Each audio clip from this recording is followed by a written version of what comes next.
दोस्तों अभी भिकारिस्तान ने J-31 फाइटर जेट को खरीदा भी नहीं है, लेकिन भारत ने इस फाइटर जेट को मार गिराने की अभी से तैयारी भी शुरू कर दी है। और अब भारत एक ऐसे सिस्टम पर काम शुरू कर चुका है जिसकी मदद से काफी आसानी से स्टेल्थ फाइटर जेट का पता लगाया जा सकेगा। और इस सिस्टम को जब हम डिफेंस सिस्टम से कनेक्ट कर देंगे उसके बाद काफी आसानी से स्टेल्थ फाइटर जेट को मारकर भी गिराया जा सकेगा। और इस वीडियो में हम इस सिस्टम के बारे में जानेंगे, साथ में ये भी जानेंगे कि ये सिस्टम काम कैसे करने वाला है। दरअसल हाल ही में ही हमारी वायुसेना की तरफ से एक रिक्वायरमेंट को रिलीज किया गया है। भारत के इस सिस्टम का नाम पैसिव सर्विलेंस सिस्टम होने वाला है, यानी PSS। इस तरीके के सिस्टम की मदद से काफी आसानी से स्टेल्थ फाइटर जेट का पता लगाया जा सकता है। इस समय हमारे पास जो नॉर्मल रेडार भी मौजूद हैं, इनकी मदद से हम काफी आसानी से नॉर्मल फाइटर जेट का पता लगा सकते हैं। जब भी किसी फाइटर जेट का पता लगाना होता है तो उस समय रेडार से इलेक्ट्रोमैग्नेटिक रे निकलती हैं, जो सीधे ही फाइटर जेट से टकराकर वापस आ जाती हैं, जिसके बाद हम काफी आसानी से इस बात का पता लगा सकते हैं कि दुश्मन देश की तरफ से कितने फाइटर जेट हमारे लिए भेजे जा रहे हैं। लेकिन जो नॉर्मल रेडार होती हैं फाइटर जेट में, ये रेडार जब भी दुश्मन देश के फाइटर जेट का पता लगाती हैं तो उस समय हमारे फाइटर जेट में लगा रडार वार्निंग रिसीवर हमको पहले ही ये बता देता है कि आपको किसी फाइटर जेट ने ट्रैक कर लिया है और आपके आसपास कोई रेडार आपका पता लगाने की कोशिश कर रही है।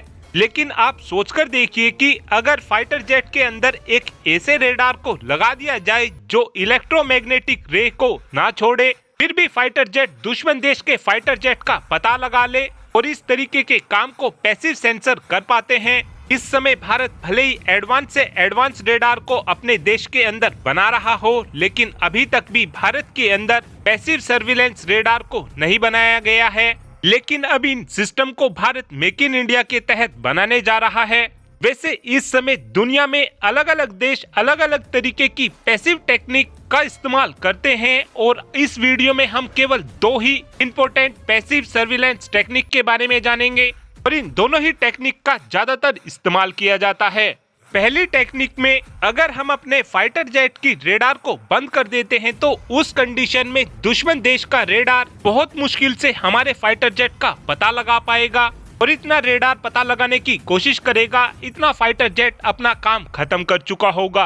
दूसरी टेक्निक बहुत ही ज्यादा काम आती है। नॉर्मली ज्यादातर टीवी और रेडियो सिग्नल हमेशा ही अवेलेबल रहते हैं और अगर दुश्मन देश के फाइटर जेट इस सिग्नलों से निकल जाते हैं तो एक रिफ्लेक्शन होता है, जिसके कारण PSS सिस्टम में जो ब्रॉडकास्ट सिग्नल और रिफ्लेक्शन लगा हुआ है वो पहले ही आसानी से इस बात का पता लगा लेता है कि दुश्मन देश का स्टेल्थ फाइटर जेट आपकी तरफ आ रहा है। और जो पाकिस्तान इस समय चाइना से J-31 फाइटर जेट को खरीदने का प्लान बना रहा है, अब इस फाइटर जेट का चाइना को और पाकिस्तान को बिल्कुल भी एडवांटेज नहीं मिलेगा। और ये तो पाकिस्तान के लिए वही बात हो गई भैंस पानी में। और भीख मांगकर जो पाकिस्तान J-31 फाइटर जेट को खरीद रहा था, ये फाइटर जेट पाकिस्तान के कोई भी काम नहीं आएंगे। इन फाइटर जेट को टैकल करने के लिए भारत की तरफ से ऑलरेडी मेगा प्लान बना लिया गया है।